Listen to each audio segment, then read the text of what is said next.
This is the Dery Brothers TribeCast, a podcast for diehard Cleveland Indians fans. Presented to you by waitingfornextyear.com. Now, here are the hosts, Matt and Todd Dery.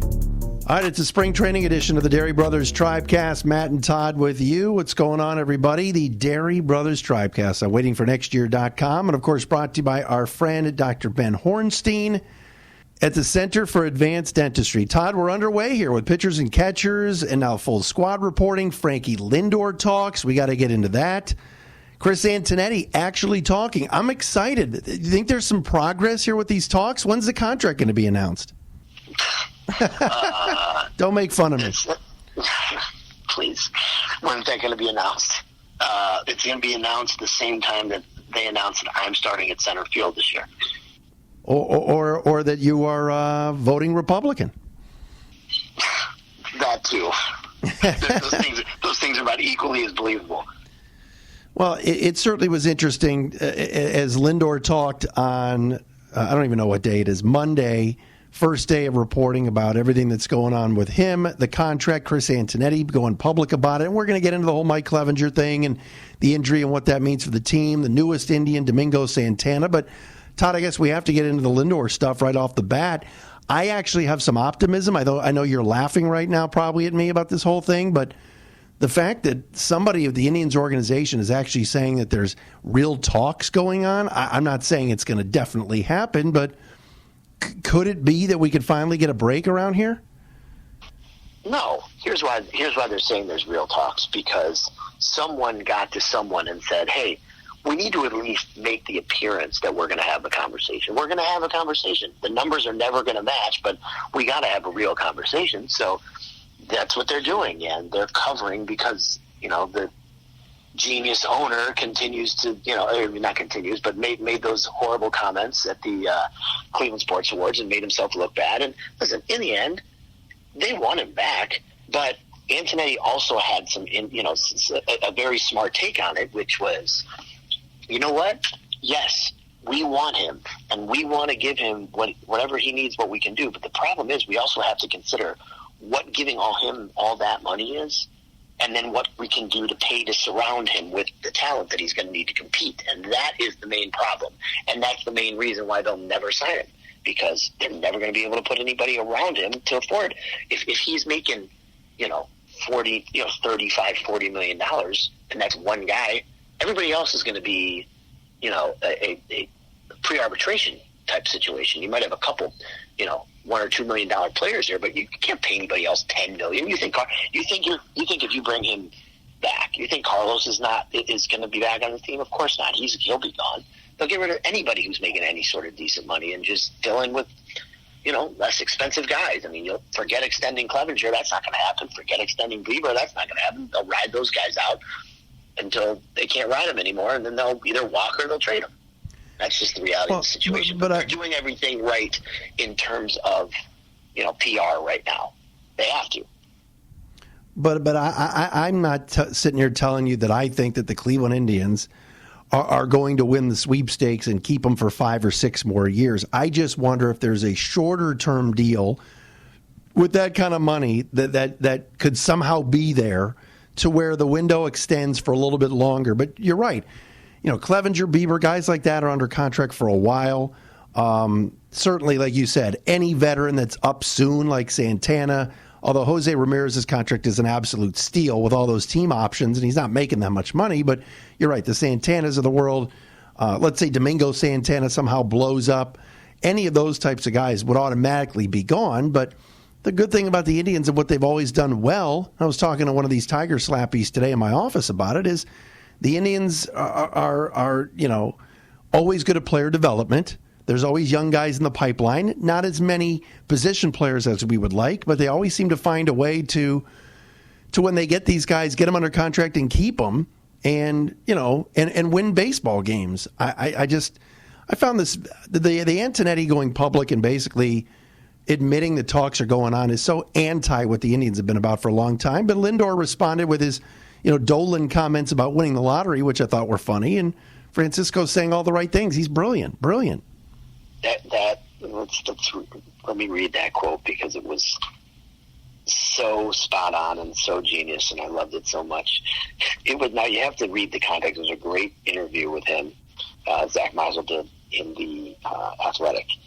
I gotta find the quote because it's so good. But the long and the short of it is, he knows exactly what he's doing. He's being coached, or he's just that smart on his own to make these, to say all the right things. And I think Antonetti is too. The main problem is, again, going back to Paul Dolan's comment. So here's the quote from Frankie. "I know we would never have the highest payroll in the league unless Dolan goes out there and wins the lottery and then decides to put money in the team. But that's not how this team is built." The fact that he referred to him as Dolan is actually really another interesting thing. Like, in the New England Patriots, it's Mr. Kraft, right? Right. Yankees was always Mr. Steinbrenner, He just called him Dolan. Dolan's cheap.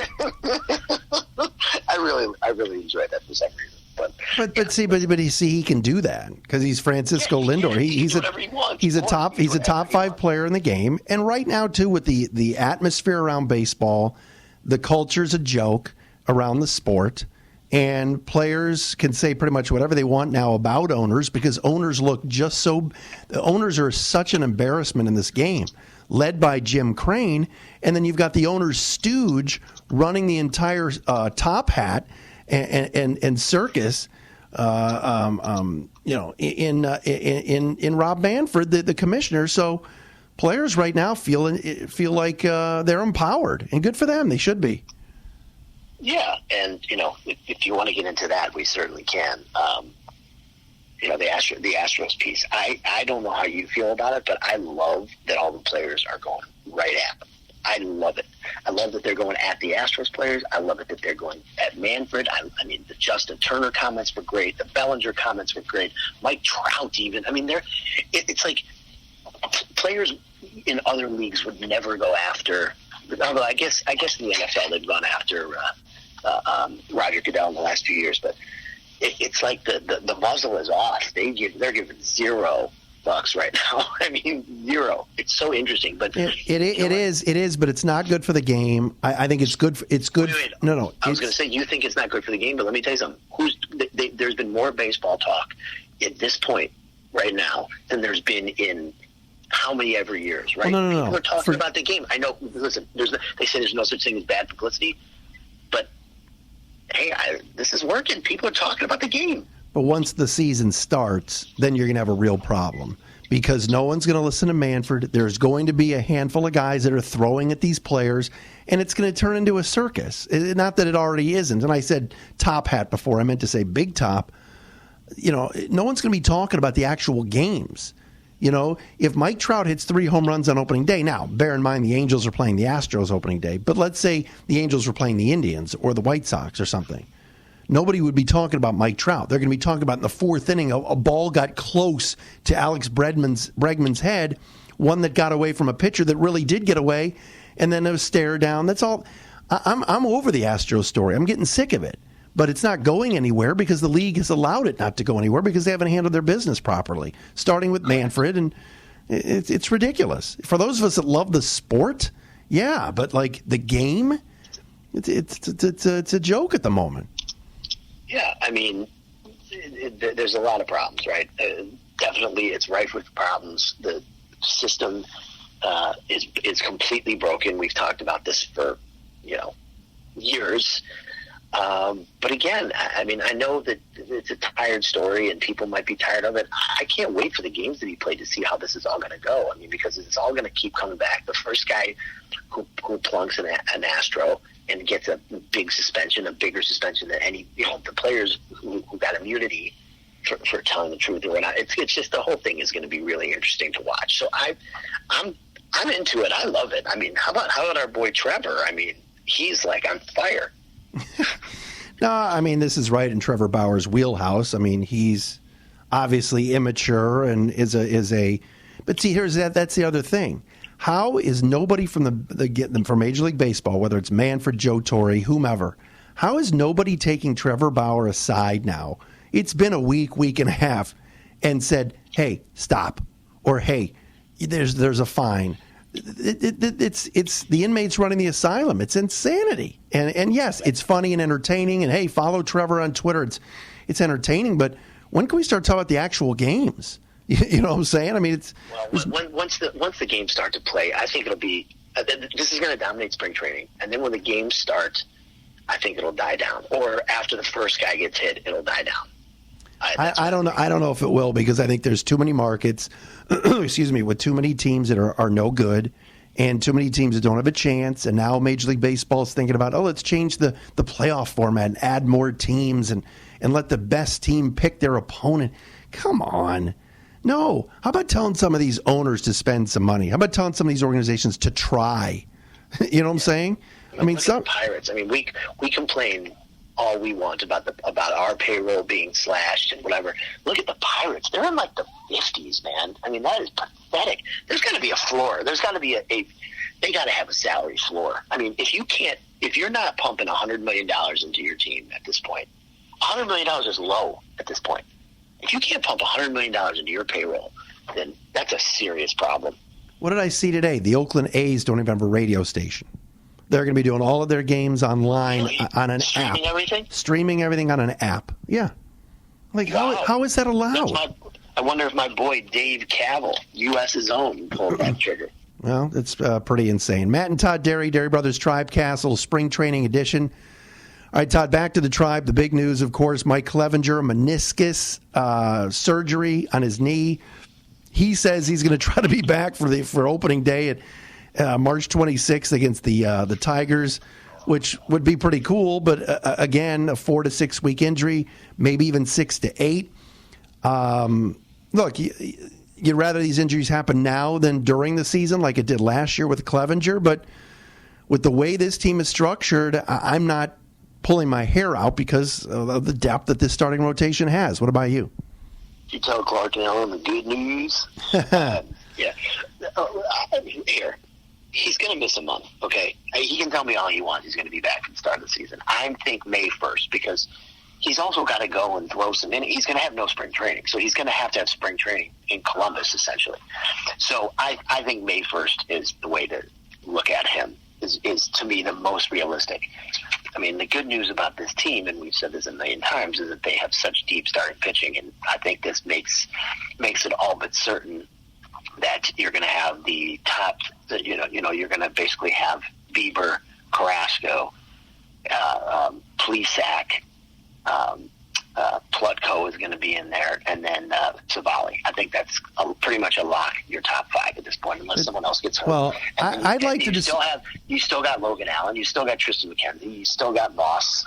You know, they still got Cousin Jeffrey if you want. I mean, you still got a ton of other options, but I think going with those 5, you have, in April and March, there's so many of those off days, so you really don't need a fifth starter all that much either. So I think May 1st is when he's going to be back, personally. I'd like to dispute something, and I tease this on the text with you and Jeremy. I've been watching some film.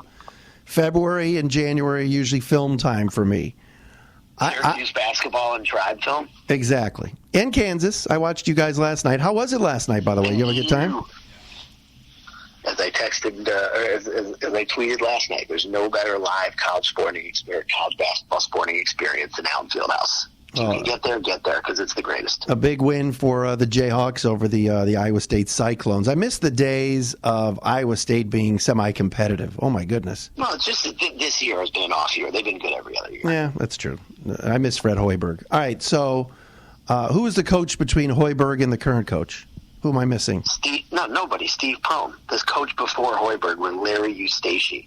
Maybe that's who you're thinking of. Wasn't there somebody in between? No. Prohm's been there ever since Hoiberg left? Yes. Oh, okay. I don't know. Why I might be thinking of somebody else, but Big 12 basketball. You're the Dery Brothers TribeCast. Your place for Big 12 basketball. And your place for Al TV. And Brian Haney, his twin brother. Stop. So now we're getting way too inside. What does he say, Brian Haney, the voice of the Jayhawks, when you guys win? Rock, chug it up. Oh, good God. It's a tough listen. All right, I miss Bob Davis. You met Bob Davis. I saw Bob Davis last night. He was literally walking in front of me, and he said, "Excuse me, young man," and I looked up, and it was Bob Davis. Oh, that's awesome. The former voice of the Jayhawks. Where's Max Falkenstein these days? He's dead. Oh, jeez. Sorry. Rest in peace, Max. That's a bad look by me. All right, back to Clevenger. So I've been watching some film in between, like you said, Syracuse and Kansas basketball, and an occasional Michigan game. Let's talk about Scott Moss for a second here. 6'6", left-hander, kind of a throw-in in the Bauer deal last year, and sent to Double-A to start the year. A couple of starts there, did well, moved him up to Columbus, 4 starts there. I think he gave up an earned run in each.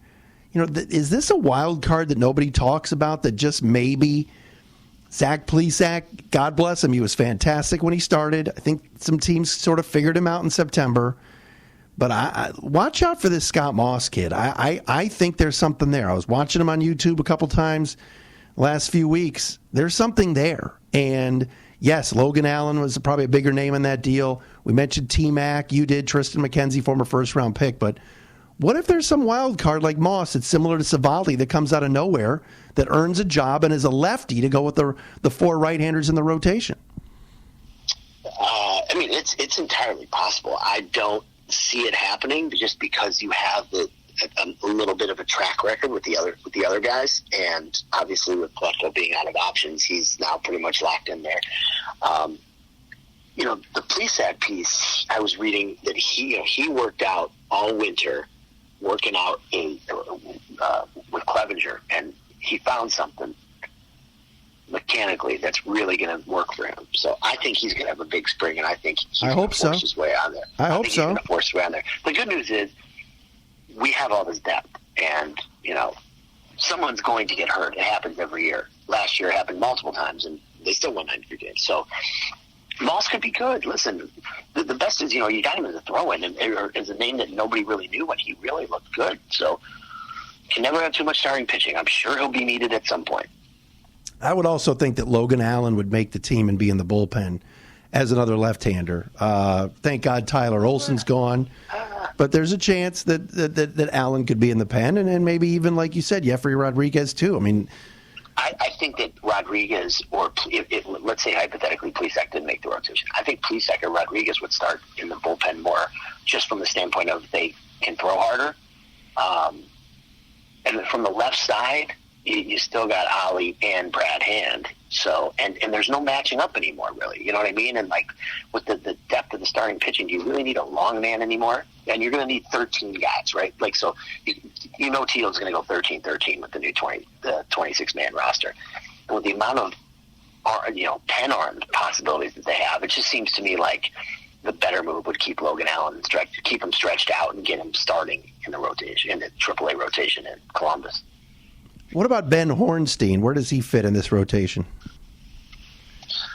I don't know, but he's the number one dentist in Northeast Ohio. I can tell you that. He you know what he is?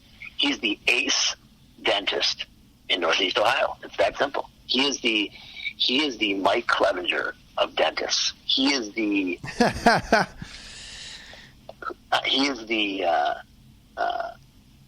I wouldn't say Baker Mayfield. Let's say he is the Jarvis Landry of dentists. He is the Bill Belichick. I'll say this. He's the Bill Belichick of dentists on the east side. How about that? You got to check him out, guys. If you need just anything done, whether it be regular teeth cleaning and checkups and all that fun stuff, or you actually need some real work, Dr. Ben will take care of you. Check him out, cfad.net. He's over there off of Orange Place, off of Chagrin Boulevard in Woodmere. Check him out, cfad.net, the Center for Advanced Dentistry. And he's also on Twitter. It's at CFAD Beechwood. So check him out. He's the greatest. All right, Matt and Todd, Dery Brothers TribeCast, Spring Training Edition here, as the full squad is there. I believe the Tribe opens Saturday in Cactus League play against the Reds. I think they play the Reds 5,000 times. Yeah. Trevor Bauer's Reds. Oh, God. You know, the thing. I mean, we love Trevor and everything else. I think I'm all Trevored out, to be honest. You know, I mean, I get it. You have your own production company and you put out the videos. It's getting a little old for me. Sorry. Hey, he's not our problem anymore, so it's fine. He can do whatever he wants now. I can just laugh. How about Yasiel Puig doesn't have a team? Isn't that unbelievable? There's two guys that don't have a team that I off the top of my head. Puig, Lonnie Chisenhall. I thought for sure Lonnie was going to come back on a minor league deal. Like I had that locked in. You know, Puig must really not be. I mean, listen, he was he's a league average player at this point, but he still puts butts in the seats, and he's still, you know, he's funny. I mean, like there's stuff about him. He's still got the cannon arm. You know, I mean, there's reasons to keep him. There must be. He's either asking for too much money and won't settle, or he's looking to latch onto a contender, or he's just that much of a pain in the ass, and nobody really wants to deal with his bullshit. Well, that's the thing. I mean, it was, you know, Bob DiBiasio going public that Tito didn't want him. If you can't play for Tito, you know, Tito's had his share of headaches over the years, whether it was in Boston, whether it was in Philly, or whether it's here. And if you can't play for Tito, then that's not a good sign. It's incredible that we're this late in the game and he's still unsigned, but every year there's a few of these. As far as Lonnie goes, his BFF, Jason Kipnis, wearing number 27 for the Cubs. Can't get used to seeing that at all. Yeah, it's weird. But you know what? Good for him. He's playing for his hometown team, and, you know, God bless him. I hope he does great. Hope he does well, should I say. All right. Will he make that team is the question. I mean, listen, what I know about the Cubs these days can fit. All I know is Grandpa Rossi gave a great speech, and they wanted to run through a wall for him yesterday. That organization makes me want to vomit. Whatever happened to that guy that slash payroll? We have to slash payroll. I know. From our $200 million down to 220 down to 180. Oh, poor us. Whatever happened to that Cubs Trump-loving owner? Fuck him. Whatever happened to that Cubs slapdick that sat in front of us in the front row for Game 7? Single worst experience of my life. I can't listen. We have like 7 minutes, and there's not enough time for me to go off on that guy. All right, let's talk about. I would like to name his name and say because of that article I sent you that one time, but I won't. No. Let's not do it. That's libel and slander. That's correct. That's right. The Post slandered. Let's talk about Domingo Santana. Yeah. So the Indians did end up plucking somebody out of the trash heap of free agent outfielders, and it turned out to be Santana. Obviously hits to all fields. When he's on, to me, he's so much like Franmil Reyes in terms of feast or famine with the home runs and the strikeouts. But I guess it's better than nothing. And, you know, this arsenal of outfielders that the Indians has, it's a long list. It's a long list. Hopefully they're throwing a few things against the wall and something sticks, but I'm still not impressed.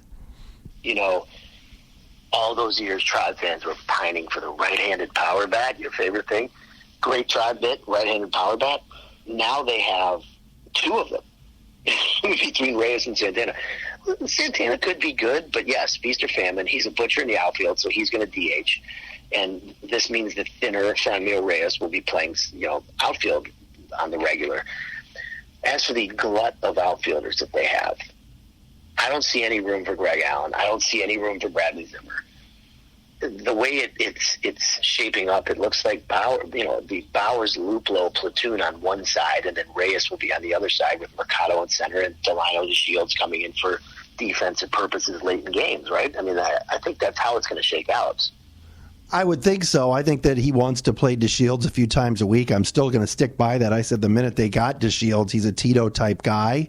I think Tito wants DeShields to have a big spring so he can lead him off. Now we're reading things about maybe Frankie's not going to be. If that happens, I'm telling you how Tito's thinking. I'm not telling you what I want. I mean, he should be batting ninth. He should not be batting first. You don't have that guy getting the most. I'm just saying it. If he hits in the spring, look out.